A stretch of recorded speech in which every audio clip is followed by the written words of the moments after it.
I'm Vin. I'm Sori. And this is The Wait by the band Sevendust. This is for the big homie, The Lone Rider. The Lone Rider. For timely, topical, political commentary, you can hit us up in Middle America with Vin and Sori. There are multiple ways to get your song reviewed, dear listener. My favorite way is a community option. $1 to get you in at Patreon, where you get to meet the mighty Calendros, the mighty Ian, the beautiful Pony of the village, the wonderful Lee of the village. All these people will be at your fingertips, dear listener. You can combine your points, pool them, and that influences what song we review. If you're on the $5 tier and above, we just released the mega smash hit, super secret song that we've been working on with our super secret band. We just released the first 40 seconds of it, so thank you guys very, very much for all the positive feedback. And again, you get to pull your points together. It helps determine what song that we use in the main stage and underground shows. Now, if you're a filthy capitalist like Sori and you don't want to work with a group and you don't want to work with a community, but you want your song reviewed, $125 at the gate, get you straight at the head of the line. You get to hop. His name is the Lone Ranger, so you get to hop, skip, and jump over everybody else. You get to use your capital and privilege in order to make sure that yours gets reviewed. And of course, you have access to the VIP backstage on the website. You get access to the 40-second of the song. When the song actually comes out, and the video comes out, we're going to let the patrons see it first. And then, yada, yada, yada. So there's just so many benefits there, listener. This is Sevendust, The Wait. Had a hard time during the last Sevendust song, but inshallah I won't get any crazy emails anymore about any of my friends dying from COVID, which is supposedly a non-existent conspiracy theory, but if that's the case, where's Lee Band then? So, The Wait, Sevendust, let's go. So listen, this next song, I feel like some songs have to be written, some songs you don't want to have to write, but I feel like each and every one of us are the same. So we go through the same things, and we're able to write songs, and it's our therapy, and I think it's therapy for everyone. We have a song called The Wait. Have you guys ever heard it? It could possibly be one of the hardest songs that we've done, because I never would have thought about us growing up, because we've known...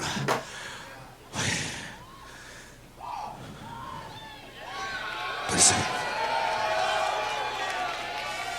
Because if anyone knows each other, it's these guys right here. We've grown up together. I know their bad days. They know my bad days. I know I was there when Clint's daddy died.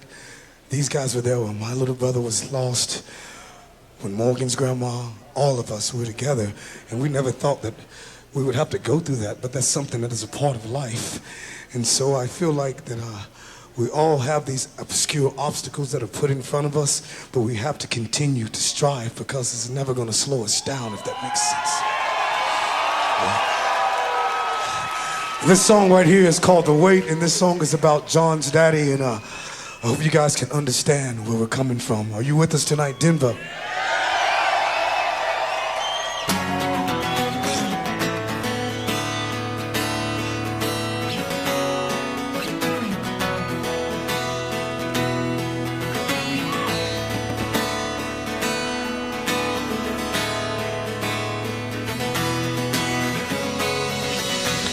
Lost inside a dream alone.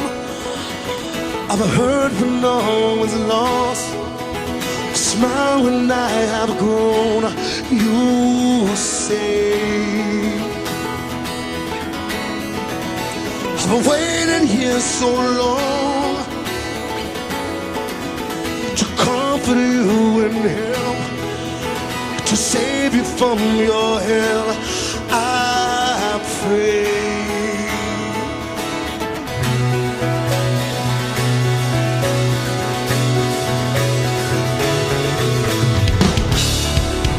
The page will turn, our hand pulls away.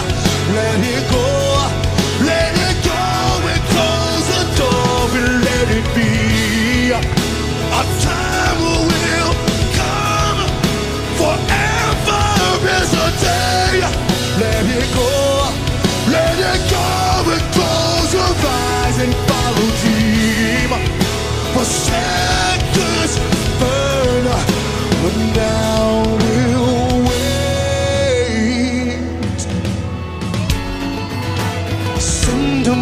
message when you're home.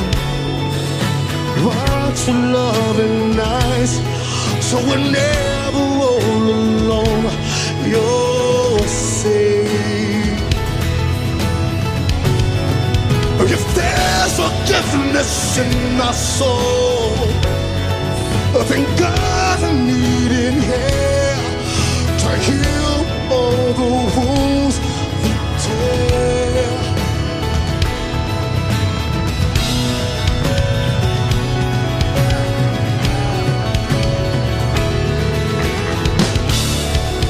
The page will turn, our hand pulls away. Let it go, let it go, and close the door and let it be. A time will come, forever is a day. Let it go, and close your eyes and follow deep. For seconds burn, but now we'll wait.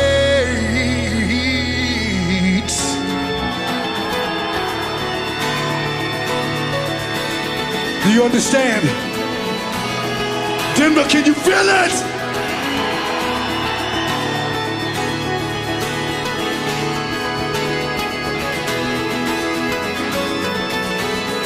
Come on, let me see it like this right here. Let me see right here. I want to see it. Come on. Ah! The blaze will turn. Our hand pulls away. Let it go. Let it go. And close the door and let it be.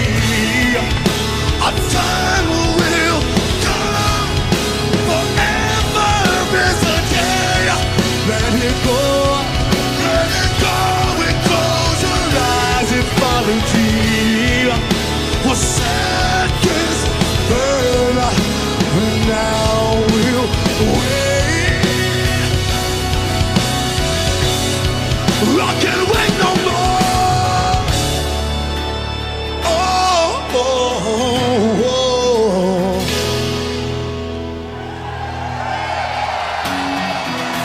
Send a message when you're home.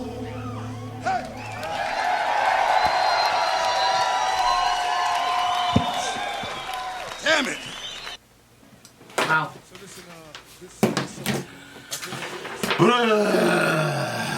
tough one from Sevendust. Yeah. So we go through the same things and we're able to It's a good song. I like the emotion that he puts into it, and I'm really glad it was the live version. So this is about one of the band members when their dad died. He said at the beginning, hold on.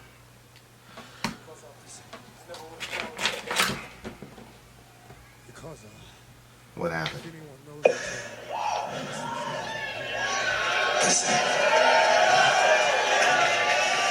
Because if anyone Right knows before the each song other, started. it's these guys right here. We've grown up together. I know their bad days. They know my bad days. I know I was there when Clint's daddy died. These guys were there when my little brother was lost. When Morgan's grandma, all of us were together. And we never thought that we would have to go through that. But that's something that is a part of life. And so I feel like that we all have these obscure obstacles that are put in front of us, but we have to continue to strive because it's never going to slow us down, if that makes sense. This song right here is called The Wait, and this song is about John's daddy, and I hope you guys can... Okay, so it's about his, that guy's dad who died. And where we're coming from, right? Yeah, so there you go. It's about his losing his dad. It's you know, I was talking to Kellen Dross last night, and it was like he said something crazy like people are dying like Florida's gotten to the point now where every 8 minutes someone dies of COVID. Oh my gosh. And, you know, I mean, I don't know what the stats are. So I messaged my dad. My dad's like 70 something. And I was like, hey man, I know it's late, but, you know, I'm checking in. And I said, man, I'll get you the groceries delivered to your house. So just tell me what you guys need and I'll have it there. So he messaged me back this morning. He goes, hey, he's like, he goes, thanks for checking in. We're okay. Went and had the test on Tuesday, just being proactive, no symptoms or anything. So he's all right, you know, which, you know, my dad and I, you know, like trying to do something, have some sort of relationship with my dad, but you know, it's one of those things, man. The older you get, the more and more, and you know, I've probably seen an inordinate amount of death, probably more than the average, but I don't know, it works in different contexts, different ways. Like, you know, if you're in a situation where you expect people to die, it's just different. I don't know how to explain it. And then, you know, obviously, you know, the Lee Dan situation is still a very, very hard to deal with. You know, it's a 25-year-old kid. You know, we're on one of our drives, and I was like, if it wasn't for you and the kids, you know, if I had some alternate universe where I could have took his place, I literally would have took his place. But, you know, we're not in control of that. So, Yeah. you know, we don't make those decisions. So, but, you know, it's hard to, and it's one of those things where even if I wasn't a Christian, I would never believe that the depth of human relationships are just chemical reactions. Oh yeah, and that they don't carry on into something beyond. I you know, I say this all the time, like, you know, I don't have a problem with evolution, blah blah blah, and saying that we're mammals. I just know for a fact that we're more than that. And there's nothing anybody can tell me, Christian or otherwise, to make me believe that we're just here, we're just stardust, and then we're just kind of smashing into each other for 70 spins around the sun, and then you know, everything that we feel for each other and the love that we have for each other, it's all just chemical reactions that are there to promote, you know, genetic progeny. Like, it's not something I could ever believe. And I'm not saying that you're crazy or insane if you believe that. I'm just saying it's just not something I could ever believe. Like, that to me is like literally like on the plane of the, like, I'm not trying to have I'm just saying the depths of the connections that we all feel with each other, whether it's family members or you know, friends or people that you played basketball with, People you work with. it's bigger than just Yeah. that. So I'm lost inside a dream alone. I'm hurt when all is lost. I smile when I have grown. You save. I've waited here so long to comfort you and help to save you from your hell, I pray. I don't know, maybe his dad, it was one of those long drawn out situations, you know. Yeah. Which is a gift and a curse, you know, because if it's one of those long drawn out situations, then you know to say your final goodbyes and things like that. And then it's almost a gift in the seeing the suffering of the person, because it changes your mindset to say, just go. Yeah. Yeah. You know what I mean? Like, you're, you know. Yeah, but then there's a guilt in that. Like, when my uncle got sick and he, you know, he got cancer and it, like, dragged out, and like I remember just seeing him like deteriorate more and more and more and more and more and more until he didn't even look like himself. And like I remember one of his kids saying, he needs to just die now. Like, the way that she said it was very abrasive, but I felt like it was, she had seen her dad suffer for so long, and it was just, she obviously didn't want her dad to die. She loved her dad very much. Right. But I think that you like end up saying things or feeling certain things, like maybe you're tired from taking care of the person and you're like, oh god, die already, but you don't really mean that. Like, it's just in the moment and stuff. And so then you have those guilty words like to kind of like can kind of be like a hard point when they do actually pass away, because then you're like, you know, I think that anytime somebody, you know, most times, especially if it's somebody you care about, when they die, there's certain things that you rethink through and you're like, oh, why didn't I, you know, so. But at the same time, having somebody just go really fast like that, I just, oh my gosh. Right. So like, yeah, that's the thing is, and you know, like you were saying, if there's forgiveness in our soul, then God, I need it here to heal the wounds we tear. So, you know, that was, you know, when my mom died, I was the only one out of my brothers that could speak at the funeral, because they were just, and my older brother was the guy that carried us my entire childhood, and my older brother was the one that took care of my mom, and you know, things didn't end well for those two, but it was one of those things where God, for me, God made it so that I could, you know, say what I had to say to my mom as far as reconciliation goes, letting her off the hook with stuff, yada yada yada. There's things God was like, there's things you need to say to your mother. And then when I got off that phone call, like, I knew, as much as I know you're sitting next to me right now, that was the last time I was ever going to speak to her. I knew that. Matter of fact, we were together at the time. I said, that's the last time I'm speaking to my mom. Like, she's, you know. Oh, I started praying right then that you'd be wrong. But it, you know, and I think, you know, I've always wondered myself, like, why did God, like, give me that, but not my brothers? And I just think just because, especially my older brother, I just, you know, I think it would have really, really, really been bad for me if I didn't, because mine and her relationship was the most volatile. Like, all three of us had such a different relationship with her. My older brother was sort of like I said, he was the one that kept the family together the whole time. He was the one that was, you know, we're in a homeless shelter. He's 16, 17 years old. He's, you know, going to school and working in CVS, not spending any of the money by himself or for himself at all. He's a 17-year-old kid, and he stayed with us. He didn't go out with his friends. I mean, it's just like, that was his role. My baby brother's role, like, he was the baby. And that was the last child she was going to have, and she knew that, and so she treated him accordingly. And then me, you know, we had such a volatile relationship because, yeah, a lot of reasons, but we're just too much alike. You know, like if you could, you know, conceptualize another Vin, only more Vin than Vin, that was my mom, and so we were just, you know. And so we had the most volatile relationship. So I just think that God, like, gave that to me and to both of us, really, before she died. So because, you know, we had to, you know, and, you know, it changes you, man. When you lose a parent, it really, really changes you. You know, like that.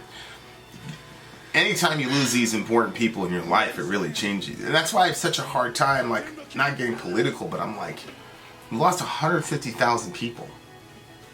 Like, just like the dismissive attitude that everybody has toward this stuff. And again, like, I hate seeing it get politicized and whatever, and there's forums for that and all that. It's just, I don't know, man. Like, yeah.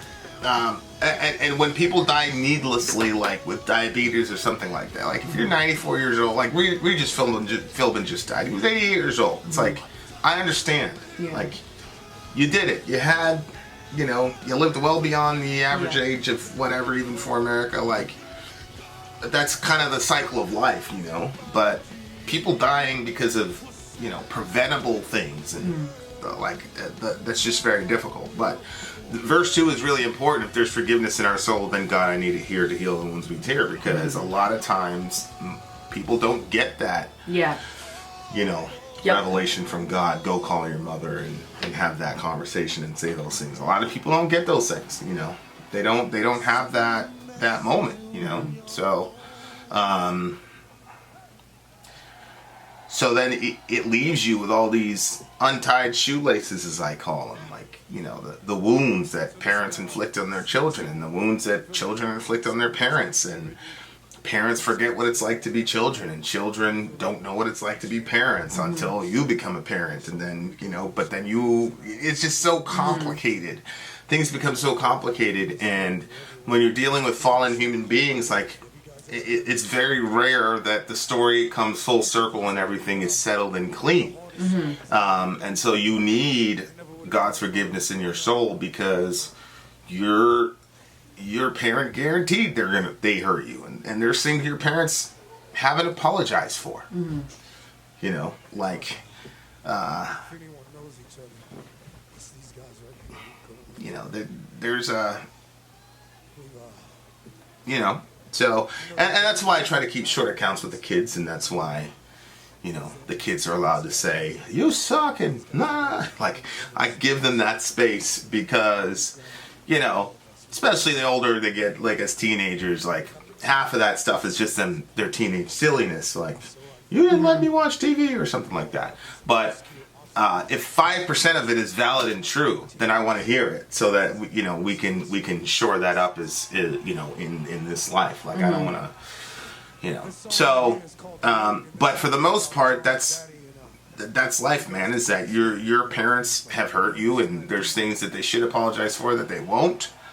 And then when they're gone, you guys can't reconcile and fix that, and so all that's left is being able to, you know, have God's forgiveness and things like that. And obviously for us, my mom and I, you know, we're both Christians, so, you know, there's a template for, you know, sin, redemption, and forgiveness. Like, you assume that people are going to hurt each other because they're sinners, and then there's a redemption in Christ, and then there's, because of that, there's reconciliation. And so we had a very, very convenient template in Christianity, but you don't necessarily need to be a Christian to have that template either. Yeah.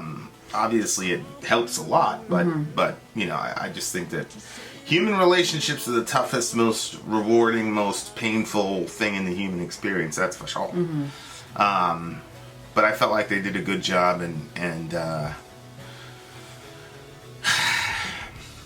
you know, I'm just trying to navigate. I was telling Kellendross, like, I thought I was done with, like, the daily death stuff, where people were dying every day. I thought I was done with that. You did? Well, yeah. Yeah, because yeah, it's not normal for people to die every day. Oh, no, I know. As far as, like, I thought you people mean... that you know. Yeah, you're talking about... You're saying before all this COVID stuff popped off. Yeah, I thought I was out of that. I was clear of that, and I was like, that's something I'm not gonna miss. But you know, it's not that way. So, you know, but at the same time, it does make you appreciate life, and you know, this is, as I was watching this, I was like, man, thank God for the gift of music, subhanallah. The music is just one of the most, you know, the wheel, fire, you know, these human inventions that have shaped, like, civilization and defined what civilization actually is. And they never talk about music, you know, but it's like, it's a very interesting phenomenon, because you look at this COVID situation, and you know, we're applying all the technology that money and human ingenuity can buy and conceive of, and I found it very curious about, like, our channel and the views and things. Yeah, like just music, and how important music has been to. I mean, obviously our community is focused on music. Yeah. But it's just massively important. I remember being in some class about marketing when we were in school. It was weird, in Florida. True story, random. And that was the first time that I noticed that she talked about music. And she said, pretty much every commercial has music in it. When you said that, I thought of commercials. Yeah, that's and true. I was like, holy crap. And when you went to the stores, they're playing music. Yeah. And so it's just such a part of the human experience. It's wired so deeply into our DNA. And you know, I you know, it's interesting, like, when you look at guitar theory and things like that, and why certain chords and certain progressions and, you know, why they sound the way they do, and on the one hand, like there is a science behind it. And there are mathematical equations that can get you a good sound. Like if you want to sound sad, and you know, there are ways to accomplish that on the guitar that takes no emotion or feeling whatsoever. You can just do it mathematically. And I think there's some people that exist on that plane and go, everything is just math and theory. But yes, that's true. But beneath that, there's something happening in the human soul and the human experience where there's a combination and a confluence of the logical, scientific part of us, and then the sort of transcendent, mysterious part of us that comes together. And obviously, from a Christian worldview, it's like, yeah, we're body, soul, spirit unities, and so because of that, you're going to have those things, and so I love the fact that there's music theory, and I love the fact that chemical reactions do go off in the brain when you see somebody that you love. It's just not only that. That's all I'm saying. But there's a lot of people who I think are afraid of the transcendent, undefinable, inexplicable portion of our humanity and the collective human experience. I think there's people who are afraid of that, and it's sort of like a control heuristic to just level everything to just what is explicable, because it makes people feel less fearful. Yeah, I think that it kind of can let you feel off the hook, I guess. Maybe that's bad usage, poor usage, but like if you feel a certain way about someone and say they don't feel that way about you, then instead of being like, well, it's really sad, like they don't connect with me like that, instead you could be like, well, it's just things firing off in my brain. They're really not that important. Yeah, their chemicals weren't firing, and it just so happened randomly that my chemicals fired with their chemicals. It has nothing to do with the fact that I don't care about my whatever. But that. Let's just hear the beginning of the video. Music allows us to tap into that part of us that's still inexplicable, that we will never be able to explain and define and codify and put into a lab. And I think it's one of the ways that God kind of puts the medicine in the cereal, as it were. So anyway, beautiful song, very important. Shout out to LaJohn for that's a real man move right there, to let your emotions out like that. That's a epitome of manhood right there. So shout out to the big homie. Shout out to the Lone Ranger. Shout out to Lone Ranger, and just the whole band. And you can tell the whole band was into. And it's really, you know, it's really true. Like having that brotherhood that they had, that they have, and they're there for each other. And I think that that's important. You know, and I think it's not without. Everybody needs that. It's not without purpose that I found out about my mother, you know, on the way to a trip, and you were there. You know, I think, because if you weren't there, I wouldn't have said anything. Like, other people didn't know. We were in the middle of a pretty, you know, decent sized community for Maine and things like that, and they had no idea that happened or anything happened. You hit it really well. And if you weren't there in that specific moment, you wouldn't know, because I wouldn't have said it. God decreed it. He knew exactly, you know, what I told everybody like 4 or 5 months later, and people were upset. Some people were horrified, like, wait, you were doing this, this, and this, and this, and some horrible thing happened in your life, and then other people were like, what the hell, I thought we were friends, blah, blah, blah. But anyway, good song. Shout out to Sevendust. A lot of those last 2 songs from those guys have been killer, man. It's a whole cycle, because the song before was about birth and the birth of his son. And that's the thing, is like, that's what I always say at the fireside. Somebody had messaged and said that they lost a friend via suicide. And I said, you know, that's a good thing about the brotherhood and sisterhood that we have, which is, you know, joy gets multiplied and sorrow gets divided. So, you know, so when we have a kid, you know, or we're pregnant, we always think about announcing it to you guys. That's why, you know, when she tricked me into telling me we were pregnant with Raisa, she did it on camera, because she wanted to be able to share with you guys. Are like part of our. It's part of our life. All these people are part of our life. There's not one day that goes by then I'm not talking to somebody in our community. Yeah. And so when we get pregnant, you guys are some of the first people we think about. You know, obviously I think about my brothers and that, but you guys are the first people we think about. And so it multiplies the joy of saying that you're pregnant when you can do it with other people. And then when I jump into, you know, like the last Sevendust video we did, and you know, I found out about, you know, Lee Ban dying, like everybody was hitting me up, messaging me, everybody, and it's like the sorrow is divided, you know, and so I think music and community are some of the greatest gifts that God has given us, and He gives it to everybody, whether or not you're on His team, and I love Him for that. So we love you, Village. Have a good friend. Are you giving it a rating? Or? Yeah, it's a 10 for me. It's a 10 for me. It's a boy. I don't know if it could have been. I'm gonna go with a 10 too. Actually. There you are. Vin out. Sorry out. Gone.